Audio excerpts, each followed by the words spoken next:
সামনে 2026-এর বিধানসভা নির্বাচন আর তার আগে ধর্ম নিয়ে রাজনীতি একেবারে চরমে পৌঁছেছে।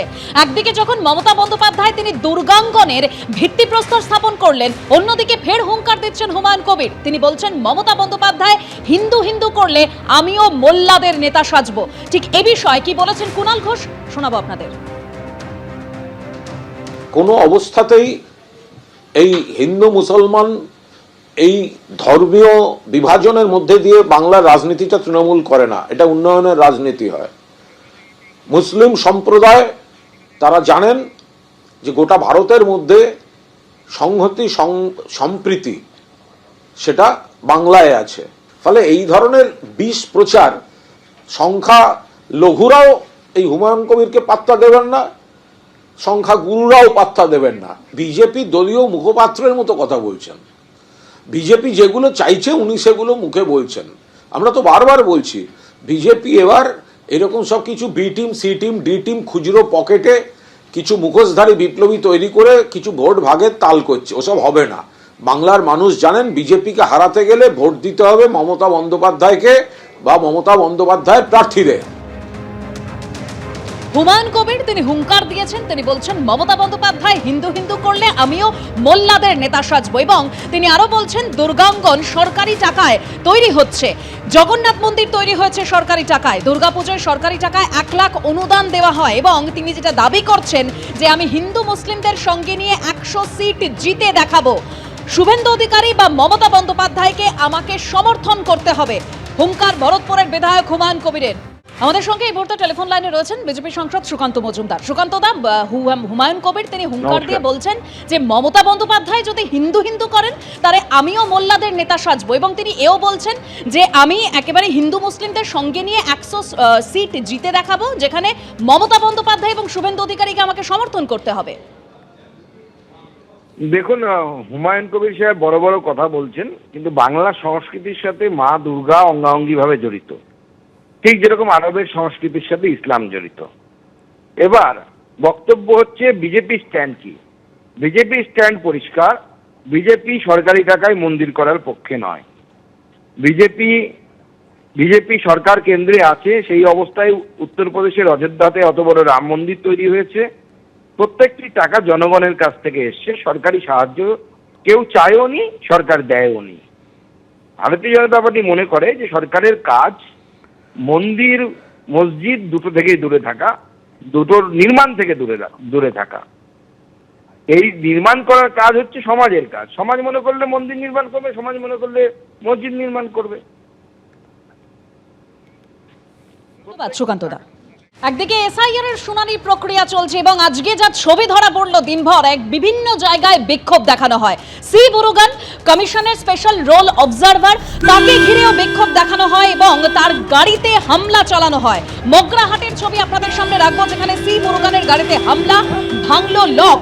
কমিশনের পর্যবেক্ষক সি মুরুগানের গাড়ি ঘিরে বিক্ষোভ দেখানো হয়।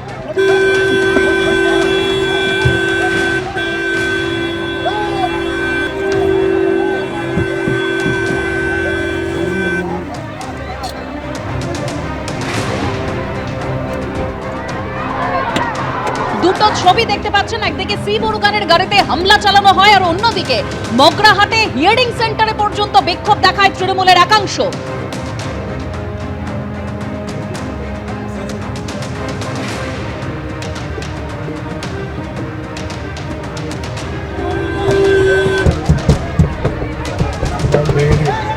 এসআইআর এর প্রতিবাদ, 100 দিনের কাজ বন্ধের প্রতিবাদে বিক্ষোভ দেখানো হয়। মগরাহাটের ছবি দেখতে পাচ্ছেন, সেই মুরুগানের গাড়ি ঘিরে বিক্ষোভ।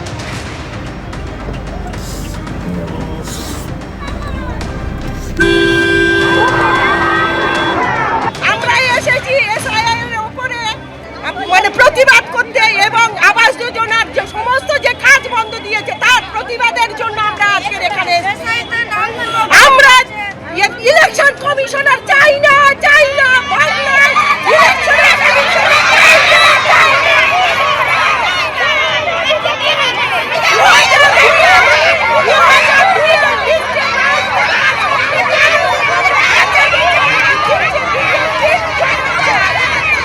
প্রথমে শিরাকুল হাই স্কুলে যখন গিয়েছিলেন সি মুরুগান, তাকে ঘিরে যখন বিক্ষোভ দেখানো হয়, সেই বিক্ষোভ থেকে বেরিয়ে তিনি যখন তার অন্য গন্তব্যে যাচ্ছিলেন, সেই সময় তার গাড়ির ওপরে হামলা হয়। হামলার জেরে গাড়ির জোর লক ভেঙে যায়। এইভাবেই গাড়ি ঘিরে ধরে বিক্ষোভ দেখান স্থানীয় বাসিন্দারা। এসআইআর প্রক্রিয়া নিয়ে তাদের আপত্তি রয়েছে, কেন্দ্রীয় বঞ্চনা নিয়ে তাদের আপত্তি রয়েছে। তারই প্রতিবাদে সি মুরুগানের গাড়িতে এইভাবে ঘিরে বিক্ষোভ এবং তারপর হামলায় ভাঙল ডোর লক।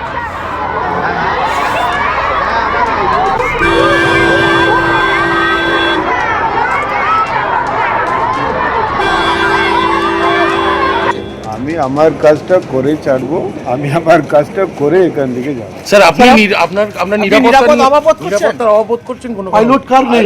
একজন আইএএস অফিসারকে কি নিরাপত্তা লাগবে यार? আমি তো ইন্ডিয়ান অ্যাডমিনিস্ট্রেটিভ সার্ভিস অফিসার, আমাকে তো ইলেকশন কমিশন পাঠাচ্ছে, আমি আমার কাজটা করতে এসেছি, আমি আমার কাজটা করে ছাড়বো। এটা তো প্রশাসন আছে, ওনারা দেখে নেবে। এটা কি কোনো রাজনৈতিক দল বাধা দেওয়ার চেষ্টা আমি জানি না, এটা ওনারা। সি মুরুগানকে ঘিরে প্রথমে বিক্ষোভ, তারপর তার গাড়িতে হামলা, হামলায় ভাঙল ডোর লক। আর এবার তৃণমূলকে নিশানা করলেন শুভেন্দু অধিকারী। মমতা বন্দ্যোপাধ্যায়ের সন্ত্রাসী রাজত্বে ফের একটা নির্লজ্জ অধ্যায়। নির্বাচন কমিশনের অবজারভার সি মুরুগানকে উপরে হামলা হয়েছে, হেনস্থা করা হয়েছে। দক্ষিণ 24 পরগনার মগরাহাটে কর্তব্যরত অবস্থায় তৃণমূলের গুন্ডারা হামলা চালিয়েছে। এটা একজনের উপরে নয়, গণতন্ত্র, সংবিধান এবং ভোটারদের উপর হামলা। মমতা বন্দ্যোপাধ্যায়ের রাজত্বে পশ্চিমবঙ্গ জঙ্গল রাজ্যে পরিণত হয়েছে। মমতা বন্দ্যোপাধ্যায়কে নিশানা করে আক্রমণ করলেন শুভেন্দু অধিকারী।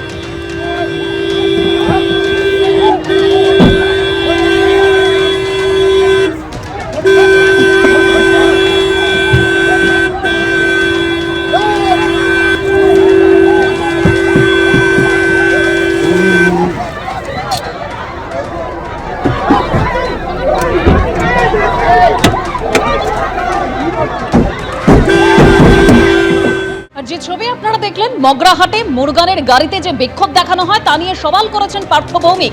তিনি যেটা বলছেন যে দেওয়ালে মানুষের পিঠ ঠেকে গিয়েছে, কিন্তু আমরা পাশে থাকার আশ্বাস দিয়েছি, কেউ মাথা গরম করবেন না। কি বলেছেন পার্থ ভৌমিক, শোনাবো আপনাদের। আমাদের বক্তব্য হচ্ছে, মানুষকে যখন চরম অত্যাচার করা হয়, তার পিঠ যখন দেওয়ালে ঠেকে যায়, তখন তার নিজের এক্সিস্টেন্স, অস্তিত্ব, তার নাগরিকত্ব, তার গণতান্ত্রিক অধিকার বাঁচানোর জন্য তার যে ভিতরে ক্ষোভ, আমরা বাংলার মানুষকে, আমার নেত্রী মমতা বন্দ্যোপাধ্যায় এবং আমাদের নেতা সাংসদ অভিষেক বন্দ্যোপাধ্যায় বারংবার অনুরোধ করেছেন, আপনারা শান্ত থাকুন, তৃণমূল কংগ্রেস পার্টি হিসেবে আপনাদের পাশে আছে, প্রয়োজনীয় সমস্ত সাহায্য তৃণমূল কংগ্রেস করবে। আমরাও বলছি, আপনারা কেউ উত্তেজিত হবেন না, সমস্ত রকম সাহায্য তৃণমূল কংগ্রেসের পক্ষ থেকে আপনারা পাবেন।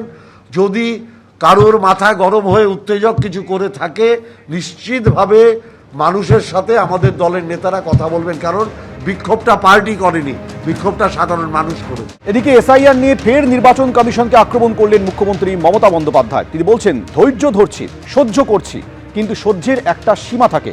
বাংলার মানুষ মাথা নত করে না, লড়াই চলছে, চলবে।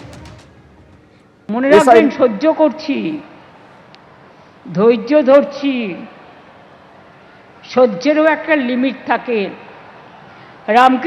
রামকৃষ্ণ পরমহংসদেব বলেছিলেন,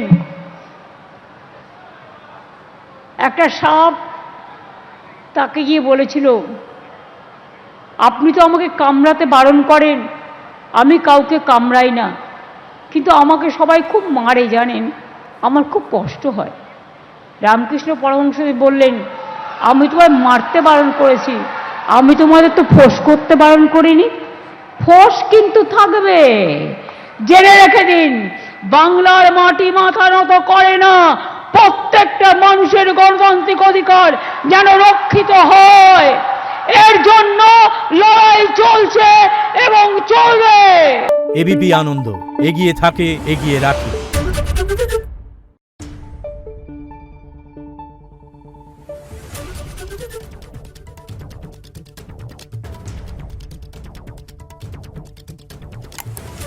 Thank you.